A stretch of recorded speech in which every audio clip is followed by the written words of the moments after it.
Hello everyone. Today we're going to be talking about Pierre Bourdieu. Pierre Bourdieu is a 20th century French sociologist considered the most cited and praised French sociologist for his work. His influence on the field of social science was preponderant. At the end of his life, he died in 2002. Bourdieu was also an intellectual involved in social movements, committed to the emergence of a truly left-wing left. Even today, Bourdieu is often cited as a reference in progressive militant circles, in particular for his work on male domination published in 1998, or for his concept of symbolic violence, which we'll discuss in this episode. The idea of symbolic violence is an aspect and a prefiguration of what is now called systemic oppression, i.e., violence that is inscribed in the structures of society and is exercised invisibly. Bourdieu's great contribution is to have shown that power can be exercised without physical constraint. In other words, that domination is not physical but symbolic.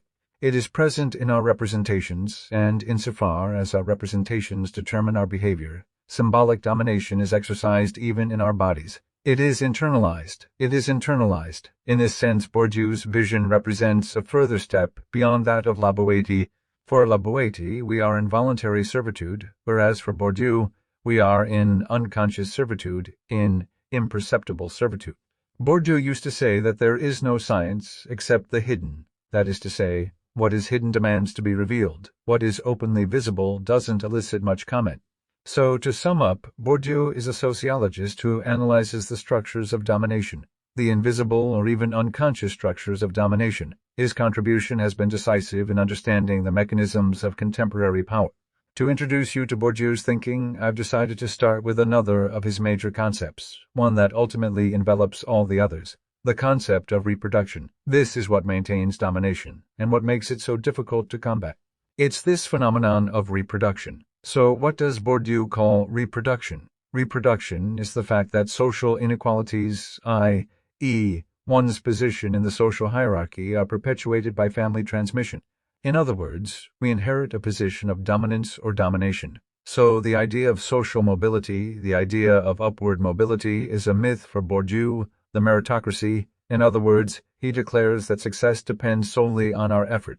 It's an illusion, but it's one that the dominant need to legitimize their dominant status. There's a whole analysis of legitimization in Bourdieu, where the dominant justify their dominant status by a dominant culture, by a dominant way of thinking.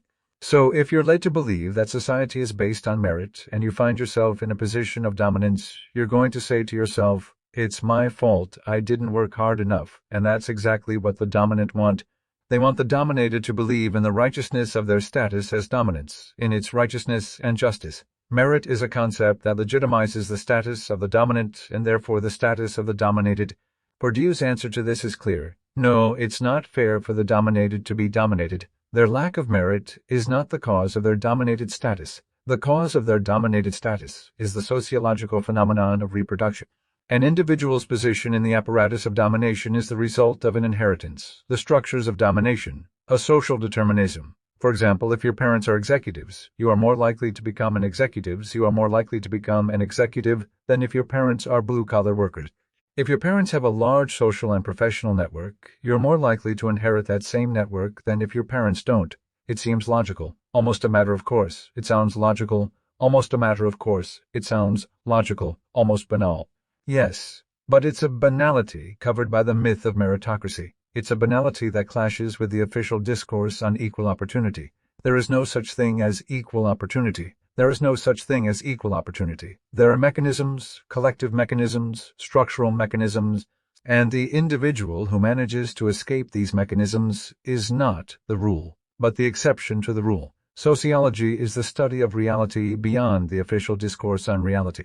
It's the desire to understand how things are really structured in society, not how those in power claim they are structured. So to say that social positions are transmitted from generation to generation may be to state a banality, but it is to denounce a significant banality.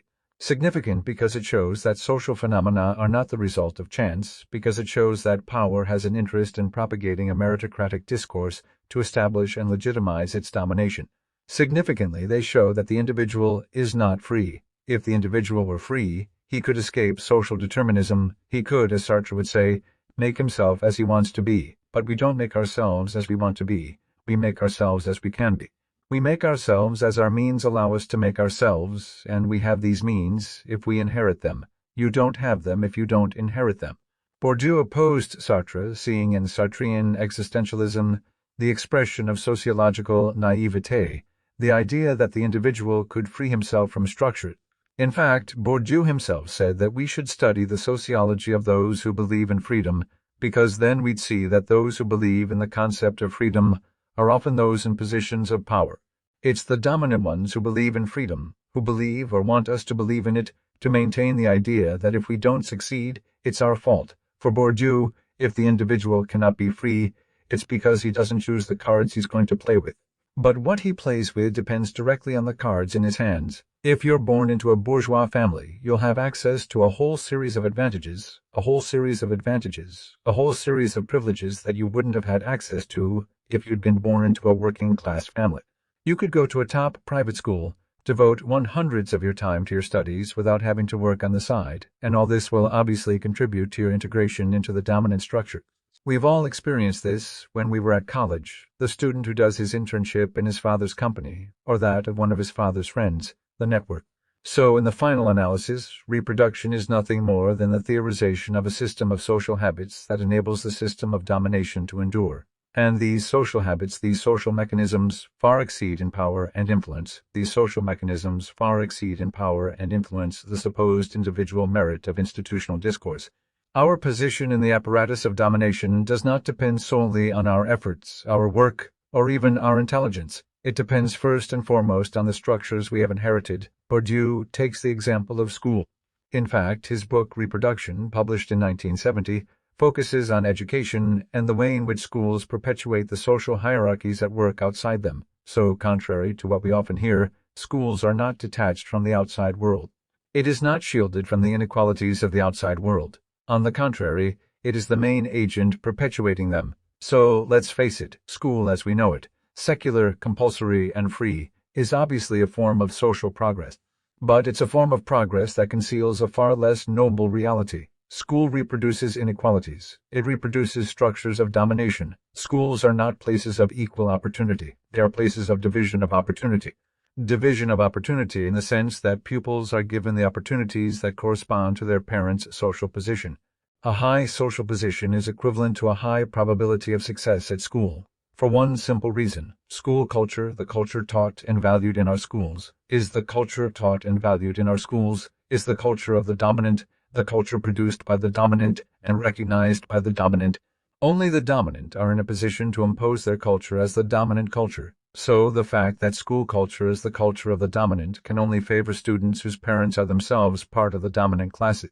These are the students whose parents are accustomed to going to the theater or the museum, those whose parents speak several languages, those who, in the evening at the dinner table, discuss the latest scientific discovery or international news. In other words, these are the students whose parents possess cultural capital, because it is this cultural capital that determines and defines the success rate at school. The more cultured you were as a child, the more likely you are to succeed at school. Being immersed in a cultured world makes the pupil comfortable in the school world, familiar with what is taught there. What Bourdieu shows is that academic success is less a matter of school than of home. A pupil whose parents have a 5-year university degree is a pupil whose parents will be able to re-explain how to do multiplication, or why 1789 is a date worth remembering. A pupil from the dominant classes is not only more familiar with the teacher's references, but will also be able to benefit from a reformulation of the teaching at home. So we're not dealing with a reduction in inequalities, we're dealing with an amplification of inequality. Bourdieu calls children from the dominant categories heirs. Bourdieu calls children from socially disadvantaged backgrounds the disinherited. What do heirs inherit? They inherit capital, symbolic capital that includes economic capital, cultural capital, and social capital, social capital. Economic capital is money. Cultural capital is knowledge. Social capital is the network. Money, knowledge, network. These are the 3 forms of capital that the children of the privileged classes inherit. And if Bourdieu borrows from the vocabulary of economics here, it's not for nothing. It's to underline the fact that capital represents the set of resources by which this capital is made to bear fruit. Capital earns capital. The more knowledge you have, the easier it is to increase that knowledge. The more network you have, the easier it will be to increase that network. It's like with money. Starting your life with 100,000 euros in your bank account or with 10 euros. It's not the same at the end. It makes a big difference. It makes a big difference. And we know that capital doesn't add up, it multiplies. So when a child goes to school, what we ask is that, at the end of the term, he or she should have the largest capital. That's what being top of your class means. It means having the highest score on the counter, on the account statement, on the transcript. A positive balance above average, a negative balance below average. But not everyone enters the competition with the same starting capital. So yes, there are those with a little capital who will succeed in increasing it, just as there are those with a lot of capital who will let themselves be carried along, those who are said to have an easy time of it and who rely on it. Reproduction, then, is the process by which we inherit our parents' social position by inheriting their symbolic capital. Our place in society is not defined by our efforts or our freedom. It's defined by our inheritance. Tomorrow's inheritors will be the dominant and tomorrow's disinherited will be the dominated. So, just to take a breather, I'd like to digress for a moment on Bourdieu's sociology and, more specifically, his philosophical approach to society. Bourdieu trained as a philosopher. He's a philosopher who moved toward science. Indeed, he was keen to assert the scientific value of his work. As a philosopher, he has a certain vision of the world and a certain vision of society. For Bourdieu, society is not, strictly speaking, made up of individuals. It is first and foremost made up of structures that will be reflected and reproduced through the behavior of individuals. In Bourdieu's sociology, the individual is part of a system, and this is why Bourdieu's sociology has often been described as deterministic. It refutes the idea that individuals can free themselves from social structures except at the margins, of course. Now, you might ask, isn't it the nature of sociology itself to consider society as a system and to see individual behavior as structured rather than structuring? Yes and no, yes and no. Yes, because there are several currents in sociology. To put it simply, on the one hand, there's the holistic current, i.e., sociologists to society as a whole. This is the current to which Bourdieu belongs. On the other hand, there is the individualist current, I, sociologists who see society as the result of the conjunction of individual actions. This was, for example, the view of Raymond Bodin, the rival individualist, if I may say so, the worst Bourdieu. But it's true that sociology originally took a holistic approach to social phenomena. The first to lay the foundations of this approach in Europe was Emile Durkheim. In fact, Bourdieu considers Durkheim one of his masters. And what did he say? He said that social facts were irreducible to the sum of individual facts. What does that mean? It means that it's not so much the individuals that make up the collective as the collective that makes up the individuals. In other words, individuals are first and foremost a reflection of the environment to which they belong, and philosophically, this is not neutral. When I say it's not neutral, I mean that we can disagree with it. But there are facts, measurable facts, what we call statistics. And statistics tend to show that sociologically there are trends, there are constants. Of course, there are special cases, what we might call sociological accidents, but on the whole, individuals belonging to a social group behave in accordance with the modalities of that social group. Well, Pierre Bourdieu himself is a sociological accident, an exception to the rule, yet one who has theorized the structures of that rule. Bourdieu was born in the Béarn region of France, his father a former peasant who became a letter carrier. He was admitted to the École Normale Supérieure, where he was mocked for his Pyrenean accent, but by dint of his hard work he eventually became a professor at the École des Hautes, Études and Sciences Sociales, and later a professor at the Collège de France, and a world-renowned intellectual. An example of social climbing, in his own words. Bourdieu is a miraculous survivor of reproduction. For Bourdieu, he's the antithesis of Daniel Pennock, the writer. The dwarves would say, I come from a well-to-do background. I'm a polytechnician, library at home, loving parents, and yet I'm a dunce. I've been sociologically programmed to succeed, and yet I fail. If the theory of reproduction were true, I shouldn't fail. If the theory of reproduction were true, I shouldn't fail. I should be part of the elite, since that's where I come from, and on the contrary, Bourdieu should have ended up on a sidetrack, the son of a peasant, far from the present, far from the Parisian world, far from conferences and cultural centers. So, this is proof that there are factors in certain individual paths that escape the eye of the sociologist, and that conscious bodies don't behave as predictably as physical bodies. And so, the epistemological question that cannot be avoided is, what about the sociologist's point of view? What about the influence of the social position of the person analyzing the organization of social positions? Can the sociologist get rid of his own sociology? This is obviously a criticism that has been leveled at Bourdieu, namely the fact that he criticizes cultural domination while himself having become a link in this cultural domination, not to say one of its most prominent elements. I was recently struck by a lecture by Gisèle Sapiro entitled Penser la domination avec Pierre Bourdieu, Thinking Domination with Pierre Bourdieu. Gisèle Sapiro was quite happy to conclude her lecture by telling us that Bourdieu was one of the most cited and recognized sociologists in the world, after having explained to us for an hour that this was precisely what cultural domination was all about, the prestige of self-copying, self-tracking, self-tracking, self-tracking, self-tracking. Elites who, in so doing, reproduce among themselves. Bourdieu criticizes cultural domination. He criticizes domination through language, particularly at school, the fact that the children of the dominated classes are in a situation of linguistic poverty, but he explains it to us in such complicated phrasing that even other sociologists have trouble understanding him, as his friend Roger Chartier jokingly said, Bourdieu writes for those who can't read it. And it's true, and what's most ironic is that the definition he gives of symbolic violence is a perfect illustration of what symbolic violence is. That is, a definition that requires the possession of linguistic tools that people from the underprivileged classes don't have.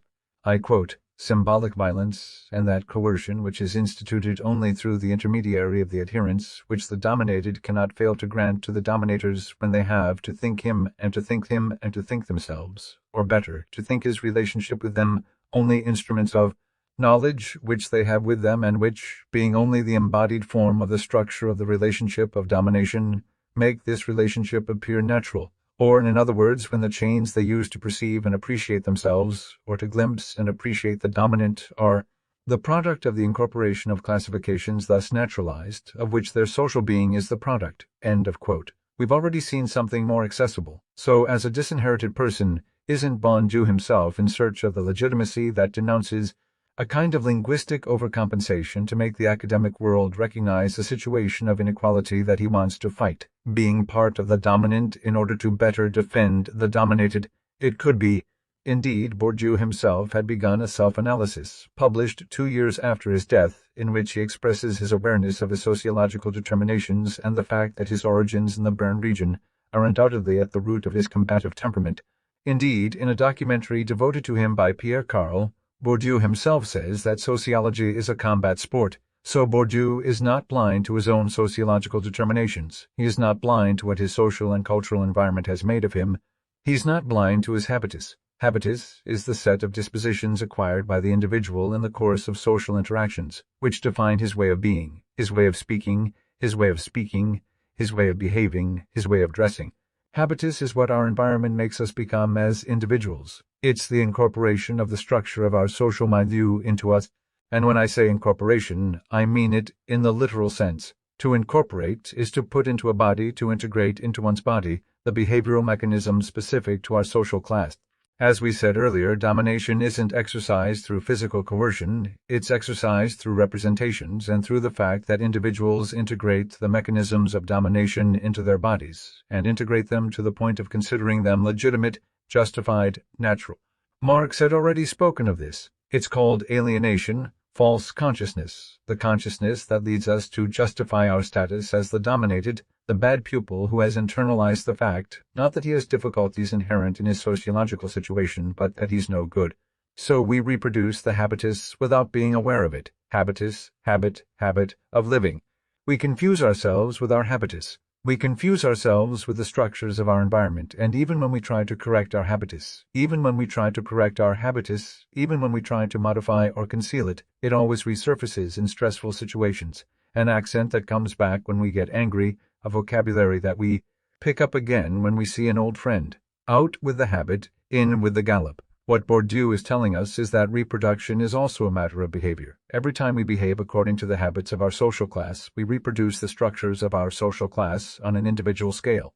And in so doing, we maintain ourselves and those with whom we interact. Domination is not just a matter of the existence of structures. It's about reproducing structures. Domination is alive.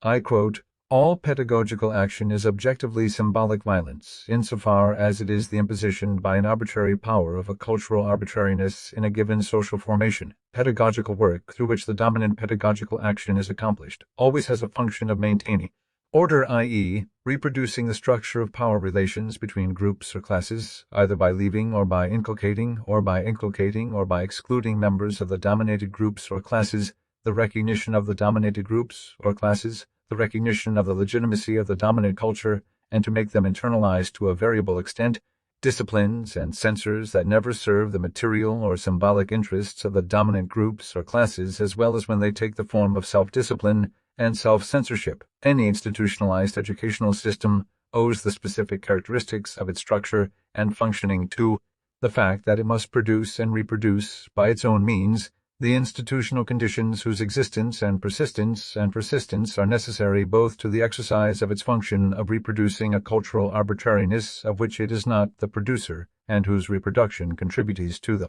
reproduction of relations between groups or classes. It is clear that in order to fulfill this function of social preservation, the school system must present the minute truth of the examination as its own truth.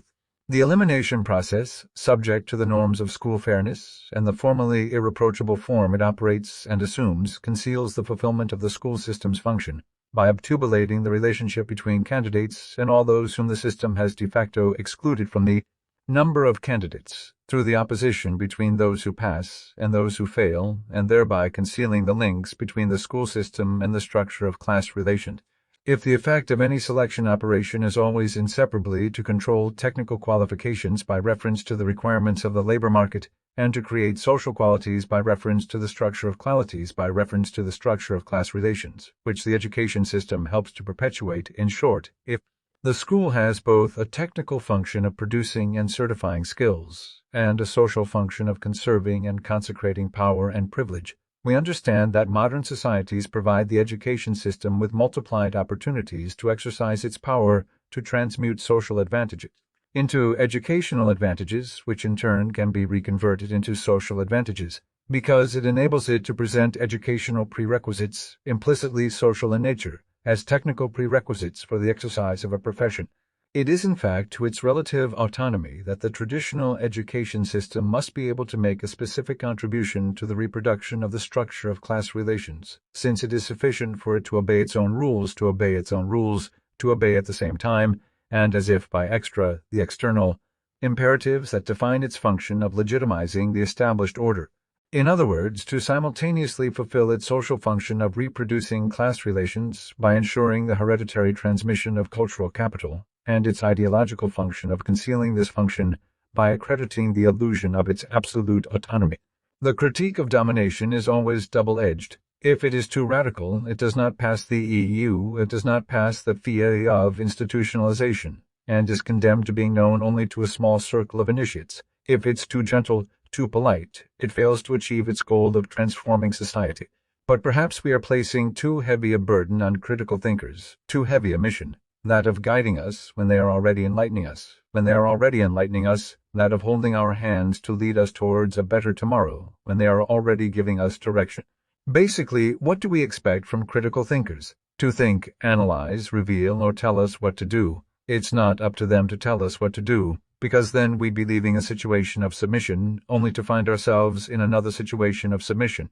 The dominated are not responsible for their situation, but they are responsible for accepting it. As for what is revealed to them, thank you.